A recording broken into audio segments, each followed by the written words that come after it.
Hi hello ಎಲ್ಲರಿಗೂ ನಮಸ್ಕಾರ. ಇವತ್ತಿನ ನಾಷ್ಟಾ ಸದ್ಕಿನ ರವೆ ಉಪ್ಪಿಟ್ಟು. ಅದನ್ನು ಹೇಗೆ ಮಾಡೋದಂತ ನೋಡೋಣ ಬನ್ನಿ. ಫಸ್ಟಿಗೆ ಒಂದು ಕಡಾಯಿಯನ್ನು ಇಟ್ಟು ಅದಕ್ಕೆ ಸ್ವಲ್ಪ ಎಣ್ಣೆಯನ್ನು ಹಾಕಿಕೊಂಡು ನಂತರ ರವೆಯನ್ನು ಹಾಕಿಕೊಂಡು 2 ನಿಮಿಷಗಳ ಕಾಲ ಚೆನ್ನಾಗಿ ಹುರಿದುಕೊಳ್ಳಿ. ಕಡಾಯಿ ಯಾವಾಗಲೂ ದಪ್ಪವಾಗಿರಲಿ, ಏಕೆಂದರೆ ಉಪ್ಪಿಟ್ಟು ಹತ್ತುವುದಿಲ್ಲ. ರವೆ ಹುರಿದ ನಂತರ ಅದನ್ನು ಒಂದು ಪ್ಲೇಟಿಗೆ ತೆಗೆದುಕೊಳ್ಳಿ. ಈ ಕಡೆ ನೀರನ್ನು ಕಾಯಲು ಇಡಿ.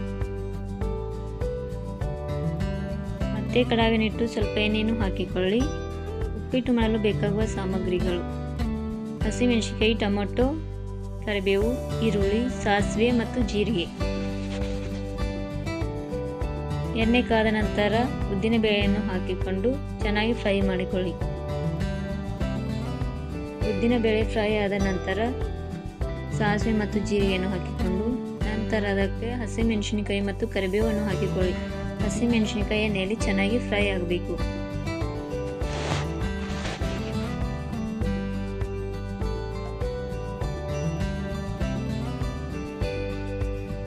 ನಂತರ ಅದಕ್ಕೆ ಕಟ್ ಮಾಡಿದ ಈರುಳ್ಳಿಯನ್ನು ಹಾಕಿಕೊಳ್ಳಿ.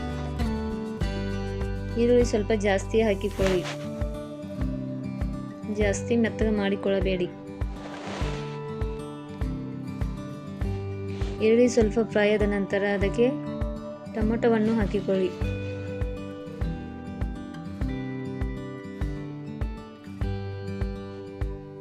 ಈ ಕಡೆ ನೀರು ಬಾಯ್ಲ್ ಆಗ್ತಾ ಇದೆ, ಈ ಕಡೆ ಒಗ್ಗರಣೆ ರೆಡಿ ಆಗ್ತಾ ಇದೆ.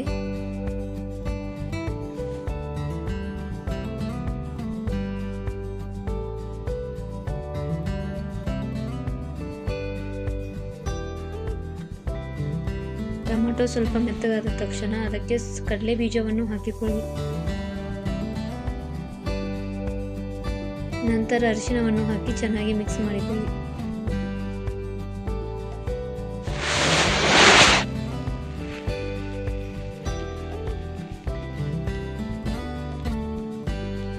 ಕುದಿ ಬಂದ ನೀರನ್ನು ಒಗ್ಗರಣೆಗೆ ಹಾಕಿಕೊಳ್ಳಿ.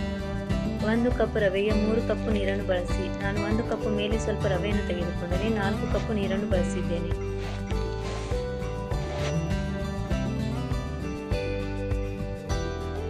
ಅದಕ್ಕೆ ಸ್ವಲ್ಪ ಉಪ್ಪನ್ನು ಹಾಕಿಕೊಳ್ಳಿ, ರುಚಿಗೆ ತಕ್ಕಷ್ಟು.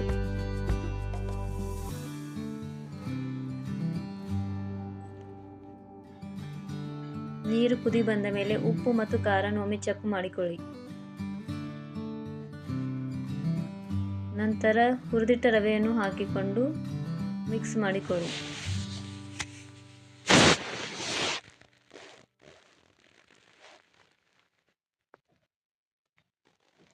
ಮಿಕ್ಸ್ ಮಾಡಿ ಮೇಲೆ ಒಂದು ಪ್ಲೇಟನ್ನು ಮುಚ್ಚಿ 1 ನಿಮಿಷಗಳ ಕಾಲ ಹಾಗೆ ಬಿಡಿ.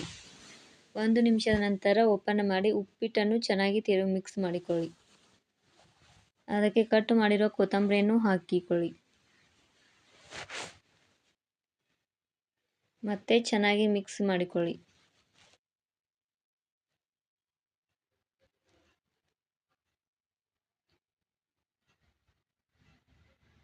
ಮತ್ತೆ ಪ್ಲೇಟನ್ನು ಮುಚ್ಚಿ ಕಡಿಮೆ ಉರಿಯಲು 5 ನಿಮಿಷಗಳ ಕಾಲ ಹಾಗೆ ಬೇಯಿಸಿಕೊಳ್ಳಿ.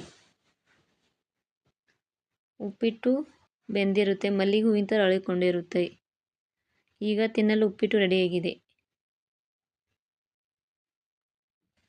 ನೀವು ಒಮ್ಮೆ ಟ್ರೈ ಮಾಡಿ ಕಮೆಂಟ್ ಮುಖಾಂತರ ನಮಗೂ ತಿಳಿಸಿ. Thank you for watching.